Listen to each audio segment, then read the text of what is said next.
ईद, रामनवमी और सरहुल पर्व के मद्देनजर आज धनबाद के टाउन हॉल में की गई जिला स्तरीय शांति समिति की बैठक। आपको बता दें कि ईद, रामनवमी और सरहुल पर्व के मद्देनजर आज धनबाद के टाउन हॉल में जिला स्तरीय शांति समिति की बैठक देसी माधवी मिश्रा की अध्यक्षता में की गई।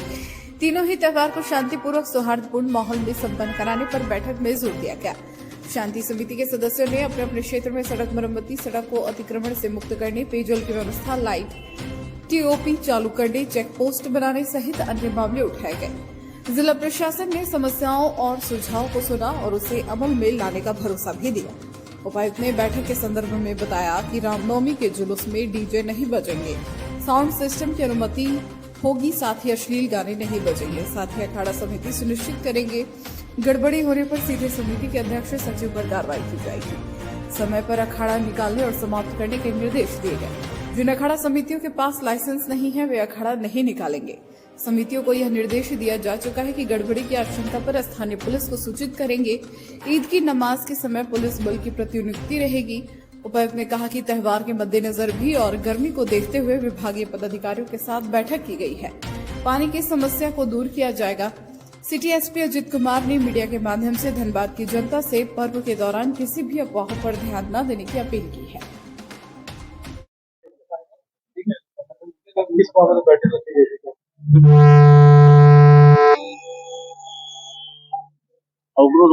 आज जिला स्तरीय शांति समिति की बैठक ईद, सरहुल और रामनवमी के पर्व और त्योहार को देखते हुए रखी गई। इसमें हम लोगों ने कल जो ईद का त्योहार मनाया जाएगा उसके नमाज के समय को लेकर के और उसमें होने वाली भीड़ को लेकर के लोगों को निर्देश दिए। जो सेंसिटिव पॉइंट्स हैं वहां पर हम लोग अतिरिक्त पुलिस बल और मजिस्ट्रेट की व्यवस्था करना सुनिश्चित करेंगे। 1 तारीख को सरहुल के जो प्रोसेसन होना है, जो सेलिब्रेशन होना है, उसको लेकर के भी हम लोगों ने आवश्यक दिशा निर्देश दिए हैं। और धनबाद जिले में 6 तारीख को रामनवमी का जुलूस निकाला जाएगा। उसको लेकर के सभी जितने अखाड़े थे वो उपस्थित थे, उनसे हम लोगों ने विचार विमर्श किया है और उनको शांति व्यवस्था बनाए रखने और जुलूस को किस तरीके से हम लोग सही तरीके से निकलवा करके सुरक्षित तरीके से कंक्लूड कर सकते हैं, उसको लेकर दिशा निर्देश दिए। उनकी तरफ से कुछ इश्यूज भी रेज किए गए हैं, उसको भी हम लोगों ने टेकअप किया है और उनका जो समस्याएं उन्होंने गिनाई हैं उसका भी उनको समाधान करेंगे। हम लोग पूरी उम्मीद करते हैं कि तीनों त्योहार धनबाद जिले में बहुत ही शांतिपूर्वक संपन्न हो सकेगा। हम लोगों ने साउंड सिस्टम को बजाने की इनको अनुमति दी है, लेकिन उसमें भी ऐसा ये लोग इतना शोर उसमें ना क्रिएट करें कि आसपास के रहने वाले छोटे बच्चे जो या बुजुर्ग व्यक्ति हैं उनको कोई डिस्कम्फर्ट हो, उनको कोई असुविधा हो। साथ ही साथ किस प्रकार के गाने बजाए जाने हैं उसको लेकर जिला प्रशासन बहुत सख्त है।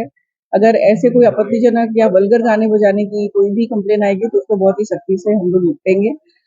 रेस्ट उनको जितने डायरेक्शंस हैं प्रोसेसिंग को निकालने के वो बता दें। रूट ऑलरेडी थाना से डिस्कस हो चुका है और अगर रूट डाइवर्जन का किसी को कोई चांस लगता है तो वो थाना को एडवांस में बता देंगे। उसको अगर थाना से एनओसी मिल जाती है तभी वो रूट डाइवर्ट कर सकते हैं। अभी क्योंकि सभी थानों में शांति समिति की ऑलमोस्ट मीटिंग हो चुकी है और सबको उनके रूट बताए जा चुके हैं। अपवाद स्वरूप अगर किसी को लास्ट मिनट में रूट चेंज करना है तो बिना थाना की पूर्व अनुमति के वो रूट चेंज नहीं करेंगे। जैसे भी अखाड़ा दल के लोग हैं जिनके पास लाइसेंस नहीं, अब वो लोग भी शामिल हो जाते हैं। जो गैर लाइसेंस आ रही है उनको भी आज हम लोगों ने रिक्वेस्ट किया है कि आप लाइसेंस के लिए अप्लाई करिए। ड्यू वेरिफिकेशन के बाद पूरी प्रक्रिया शामिल करने के बाद यदि वो लाइसेंस के योग्य पाए जाते हैं तो उस पर हम लोग आगे कार्रवाई करेंगे। परंतु जो भी व्यक्ति लाइसेंसधारी नहीं है अगर उनके द्वारा लाइसेंस निकाला जाएगा तो उसमें बहुत ही गंभीर कार्रवाई की जाएगी। वाटर सप्लाई को पिछली जो बैठक हमने होली को लेकर करी थी उसमें भी लोगों ने इश्यूज उठाए थे। उसको लेकर के हमने नगर निगम को डायरेक्शन भी दिया था, उनकी तरफ से इस पे काम भी किया गया है। बट अभी भी लग रहा है कि उसमें कुछ गैप है तो वो फिर हम लोग नगर निगम से कोऑर्डिनेट करके इंश्योर करेंगे ना सिर्फ पर्व त्योहार के लिए बल्कि आगामी जो गर्मी का सीजन आ ही चुका है बल्कि उसको लेकर के भी हम लोग वाटर सप्लाई की प्रॉब्लम को सॉल्व करेंगे। कुछ घाटों को लेकर के हम लोग के पास रिप्रेजेंटेशन आया है और वो क्योंकि नगर निगम और माडा के क्षेत्र में है तो उनको निर्देशित कर दिया गया है उसकी साफ सफाई। ठीक है, की सुरक्षा को लेकर पुख्ता इंतजाम किए गए, पर्याप्त संख्या में पुलिस बल प्रतिनियुक्त किए जा रहे हैं। जो भी व्यक्ति किसी भी जुलूस को डिस्टर्ब कर सकते हैं, चाहे वो किसी वर्ग से हो, किसी संप्रदाय से हो, उनको डिटेन कर दिया जाएगा। शांति समिति में लोगों ने विश्वास जताया और मुझे भी पूर्ण भरोसा है कि बहुत अच्छे से लोग त्योहार मनाएंगे, खुशी खुशी त्योहार मनाएंगे और स्थिति शांतिपूर्ण बनी रहेगी। पहले कुछ हुआ है ऐसा हुआ है। उस संबंध में निरोधात्मक कार्रवाई की जा रही है। कुछ टीओपी का डिमांड किया था। हाँ, अभी शांति समिति में 2 टीओपी की बात उठी थी, तो हमको लगता है कि बहुत जल्द 2 या 3-4 दिन में हम लोग वहाँ टीओपी बल प्रतिनियुक्त करेंगे। बिल्कुल, मैंने यही कहा कि कोई भी जुलूस अनएस्कॉर्टेड नहीं रहेगा, मतलब उसमें पुलिस बल प्रतिनियुक्त रहेंगे ही रहेंगे। संवेदनशील स्थानों पर टीम के रूप में बड़ी संख्या में पुलिस बल को प्रतिनियुक्त किया जाएगा, रखा जाएगा, ताकि हम विधि व्यवस्था को संधारित कर सकें। सोशल साइट वगैरह पर की जैसे सोशल साइट पर सभी से मेरा एक अपील रहेगा कि अफवाह पे ना जाए।